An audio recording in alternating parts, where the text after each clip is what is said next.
y te puedo citar a Eduardo Nakayama, a Carlos Mateo Valmella, a Martín Burr, a Dionisio Amarilla, y analizamos todo este paquete de proyectos que pretenden dar un aumento impositivo.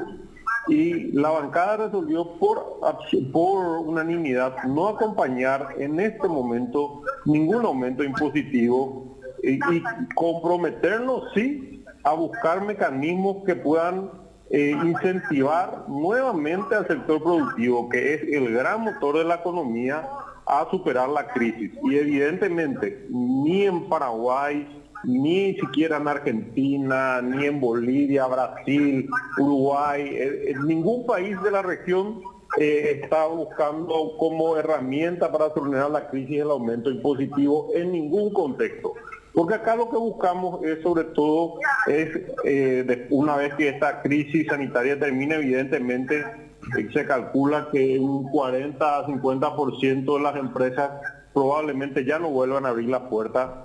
El número de desempleados va aumentando todos los días y justamente el sector privado, el productor, el industrial, el prestador de servicios, son el 90% de la mano de obra ocupada en Paraguay. Y menos del 10% es el sector público, que por ser sector público tiene beneficios que no tienen el sector privado, la seguridad, su sueldo, condiciones mucho más beneficiosas que no tiene el sector privado. Entonces, nuestra propuesta es, si el año pasado, sin haber modificado absolutamente nada de la estructura del Estado, ni haber recortado ningún tipo de beneficios, aprobamos la Ley 6380 de modernización y simplificación del sistema tributario nacional, que crea nuevos impuestos, porque desapareció el IRAS y el IRAGRO, porque no tuvo el rendimiento que la gente esperaba,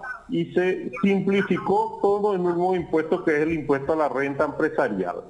Se creó el impuesto de dividendos y utilidades, que cuando vos retirás tus utilidades, vos sos accionista de cualquier sociedad que tenga beneficios, nuevamente tenés que pagar un impuesto que es el IDU.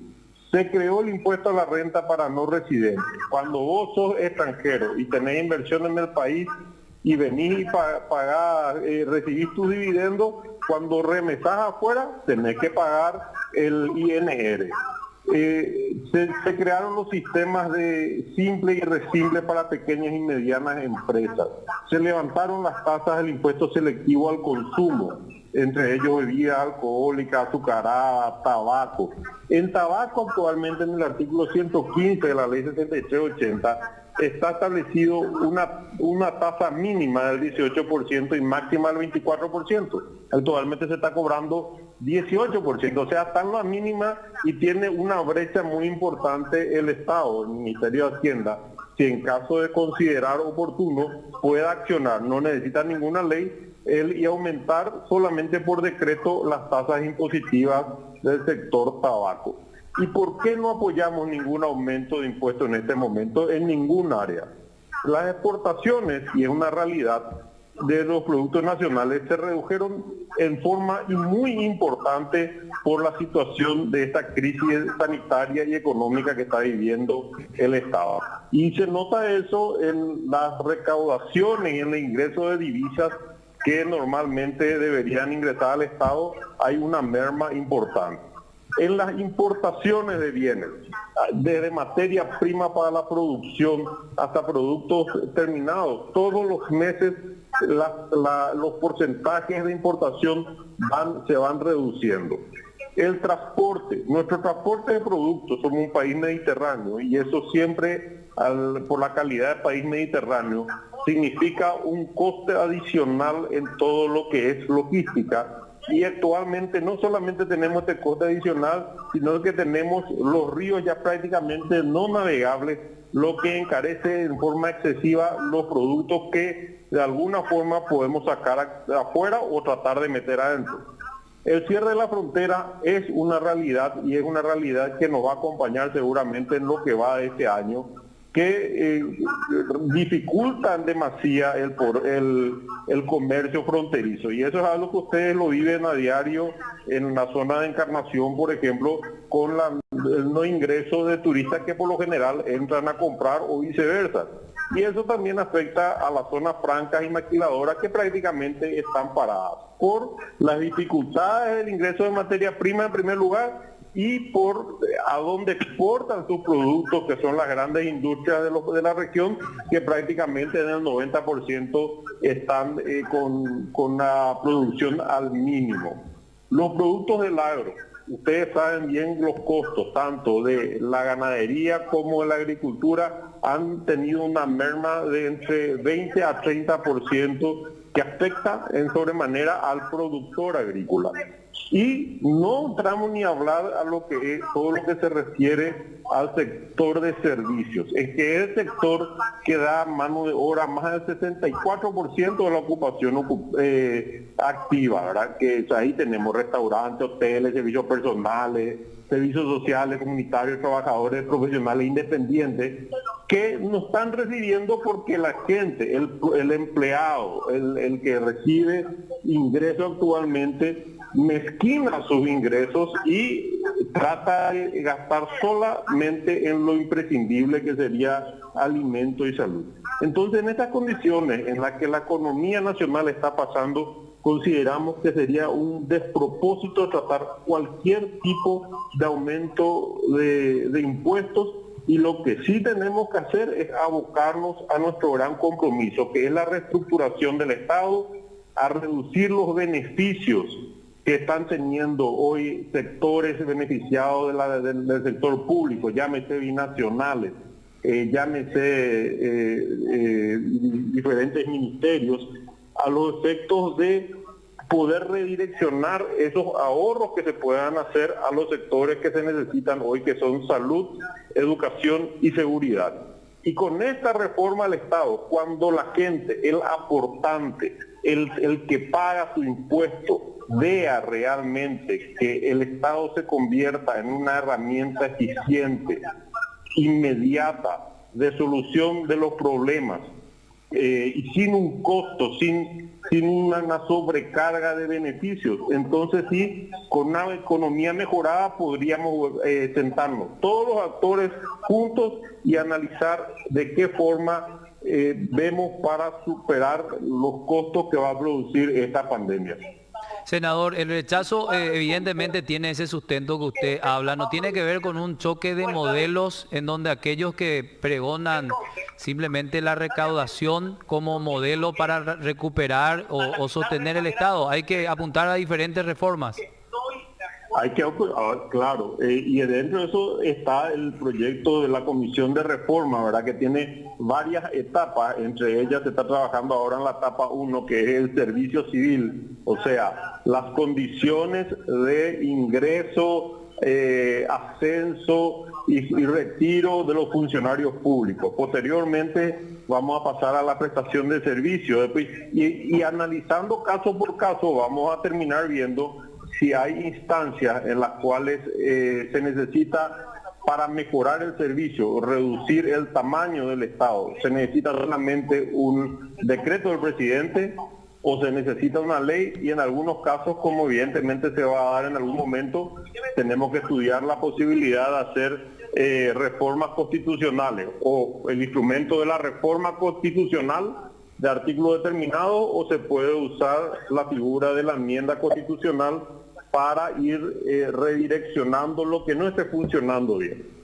¿Se rechazaría desde su bancada todo tipo de proyecto que amplíe los márgenes impositivos en esta sesión?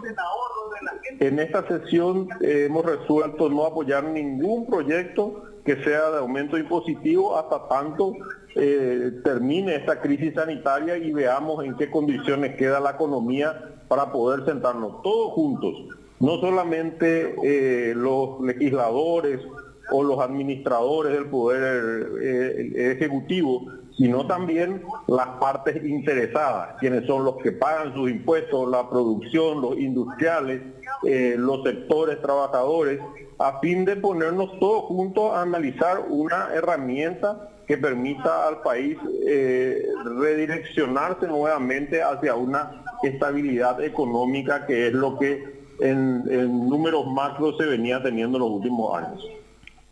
Bueno, senador, evidentemente acá también el ciudadano común tiene que tener una lectura, porque por ahí se puede hacer fácil populismo con este tema de pedir que se alcen los impuestos a los que más tienen, cuando que justamente hay que sostener el empleo, a pesar de lo ya impactado que está esta situación, y en gran medida cargar una mochila más a ese sector sería hoy asfixiante. Claro, y esa discusión ya la tuvimos el año pasado. ¿Qué credibilidad puede tener un Estado que cambia las reglas de juego todos los años? El año pasado ya tuvimos esta reforma con la ley 6380, y en esta ley se crearon nuevos impuestos. Se analizó cómo poder realmente dar cumplimiento a la lógica del que tiene más que pague más. Por eso se estandarizó el impuesto a la renta empresarial. Por eso se creó el impuesto a los dividendos y ganancias. Por eso se creó el impuesto a las personas no residentes, a los efectos de que aquellos que ganen más puedan pagar más, pero no sacarle el incentivo al inversor, al productor, a volver a reinvertir su ganancia y su dinero para crear más impuestos, más movimiento económico, y que como una rueda, que en ese mismo sentido, esos nuevos beneficios que tengan sirvan para recaudar más impuestos, y que esos nuevos ingresos, que van a ser más en condiciones normales, lastimosamente todavía no se pudo ni echar a andar esto, ya vino la pandemia. Cuando esto funcione bien, evidentemente van a haber mayores ingresos, y esos mayores ingresos van a ser redistribuidos en las áreas donde a la población le importa: salud, educación y seguridad. Pero también el Estado tiene que dar su cuota parte de compromiso. ¿Y cuál es nuestro compromiso? Achicar el Estado, cortar los beneficios, establecer reglas claras y transparentes, donde las inversiones que se realicen no estén superpuestas a los roles de las diferentes instituciones, y podamos ver realmente un Estado ágil, eficiente y transparente. Senador, y ya no robando de su tiempo, agradeciendo su gentileza porque nos atiende incluso, como bien decía, en el marco de 2 sesiones, ¿qué queda por tratarse? Ya se rechazó lo del impuesto al tabaco, ahora se está tratando la posible suba de impuesto a la soja. ¿Qué quedaría? Y con eso ya se da por terminada la sesión de hoy, porque estaban los impuestos selectivos al consumo, ¿verdad? Tabaco, alcohol, azúcar, etcétera. Y ahora es el impuesto verde, que le llaman, que realmente es una tasa del 5% de la exportación de grano. Entonces consideramos que en estas condiciones es totalmente a contracorriente de la tendencia del mundo. Yo di una lectura de cuáles son las medidas impositivas que han aplicado los países de la región, para no estar ni siquiera en el mundo. A ningún país del mundo, ni siquiera en Argentina, se le ocurrió aumentar las tasas y los impuestos en esta crisis.